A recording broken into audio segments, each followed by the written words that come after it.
Bonjour, Mme José. Bonjour, M. Lavoie. M. Jean-Guy. Bonjour, M. Lavoie. Aujourd'hui, je suis fier de rencontrer les fondateurs de Usinage Lilette, pour une raison très simple. C'est une très belle entreprise, de la Côte-du-Sud, un bastion. Vraiment, on est fiers de cette entreprise-là. Mais ce que j'aimerais savoir, quelle idée vous avez eue, vous, en 1994, M. Jean-Guy Saint-Pierre, de partir Usinage Lilette? Pourquoi? Je vous dirais que c'est un vieux rêve, en fin de compte. C'est une histoire de passion, ça, de vouloir à tout prix être en affaires. Un rêve de jeunesse qui a toujours germé un peu dans ma tête. Puis, avec les années, veux pas, je suis arrivé à un stade là, dans ma vie à dire, écoute, là, je suis rendu là, il faut que je le fasse. Puis, il y avait un besoin dans mon domaine, qui était dans le domaine de l'usinage, dans le domaine de l'automatisation. C'était déjà un besoin.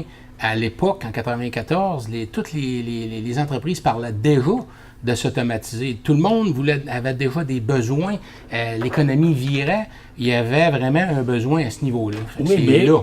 Vous l'avez vu, le besoin. Moi, je n'aurais jamais pensé de partir un chef d'usinage, parce que je connais rien dans ça. Si vous y avez pensé, c'est que vous aviez déjà travaillé dans ça, vous avez eu une préparation. Parlez-nous de vous un peu, là. Moi, en fin de compte, quand j'ai sorti de l'école au début, j'ai travaillé un peu chez LG Cloutier, puis pendant 6 mois, 1 an. Après ça, j'ai travaillé aux industries Amisco pendant 17 ans en tant que machiniste outilleur. Fait que c'est sûr que c'est surtout là que j'ai appris à approfondir ce métier-là, puis à découvrir, parce qu'Amisco, à l'époque, était un employeur qui développait beaucoup aussi. Fait que c'est là que j'ai appris mon métier, puis que ça a fait en sorte que le flash est venu que pour être entrepreneur, c'était soit racheter à Misco ou non, me porter à mon compte. Ça faisait un trop gros chèque à faire. Ça veut dire à Misco, mais t'es peut-être pas prêt. Monsieur Poitras est encore là, puis j'avais un gros chèque à faire, maintenant. OK. Donc, vous avez décidé de partir de l'usinage Lillet.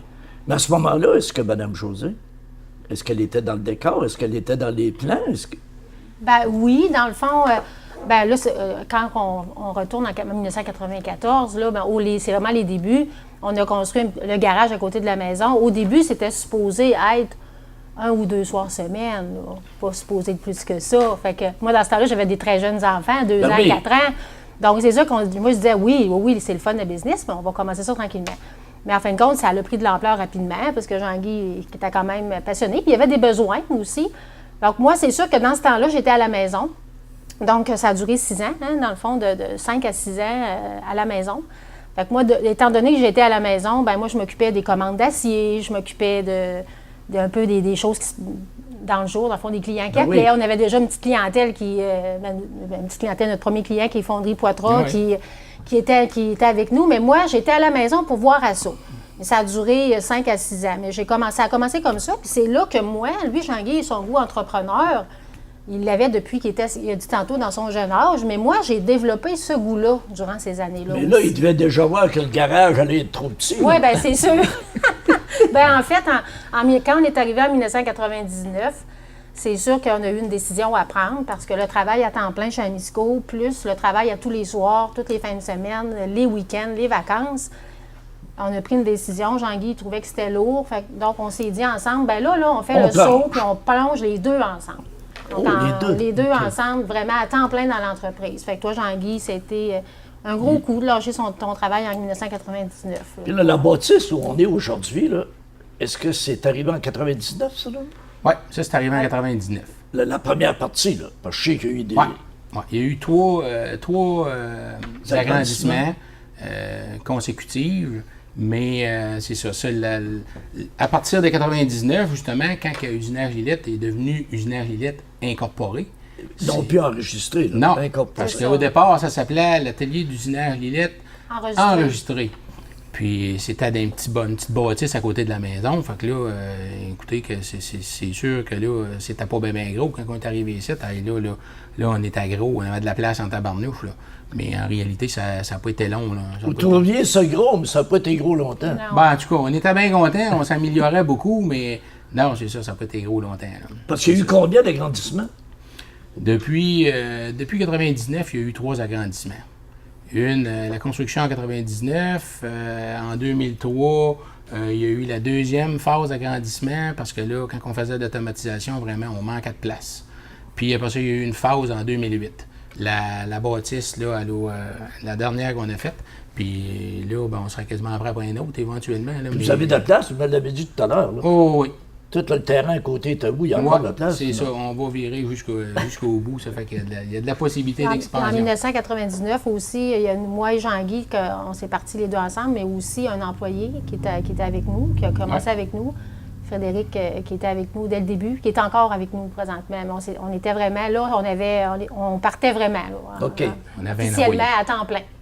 C'est quoi les premiers produits ou c'est quoi les premières choses que vous avez faites chez Usinage Lilette? Au début, j'avais fait un plan d'affaires qui, moi, je pensais que ça s'adressait un peu à tout le monde, puis j'ai dû savoir de l'usinage général, mais ça s'est vite concrétisé qu'en fin de compte, on a commencé à travailler pour des entreprises, puis là, c'était vraiment de l'outillage, puis des projets de maintenance d'entreprise. C'était pas beaucoup, en fin de compte, axé sur le particulier, malgré ce que je pensais à l'époque. C'est ça, parce qu'au départ, quand vous êtes partis, vous avez dit on va travailler pour de petites entreprises, on va travailler avec des cultivateurs, on va travailler avec des petites choses, tout ça. Mais je n'ai pas eu le temps. Ça n'a pas été vraiment comme ça s'est passé, parce qu'à l'époque, moi, je me disais, bien, il y a un besoin, justement, parce qu'il y avait des entreprises en région, dans le domaine de l'usinage, qui étaient quand même relativement grosses, puis ils comblaient un besoin. Puis, moi, je m'étais dit, dans ma tête de jeune entrepreneur, bien, tous les particuliers, les agriculteurs, tout ça, ils vont venir chez nous, mais ça n'a pas été le cas, parce que l'habitude qu'ils avaient pris d'aller dans les grandes entreprises, ça restait de même. Puis moi, tout de suite, en partant, on a commencé à travailler pour des compagnies, dont un Fonderie Potra, qui vaut la peine de souligner pour nous autres, que je pense que c'est en réalité, c'est une compagnie en qui on est encore aujourd'hui très reconnaissant, parce que Fonderie Potra était le premier client au départ. Monsieur Gérard Cloutier, qui était à l'époque client, c'est lui qui m'avait dit, on a un besoin, nous autres, on veut quelqu'un qui se spécialise pour nous autres.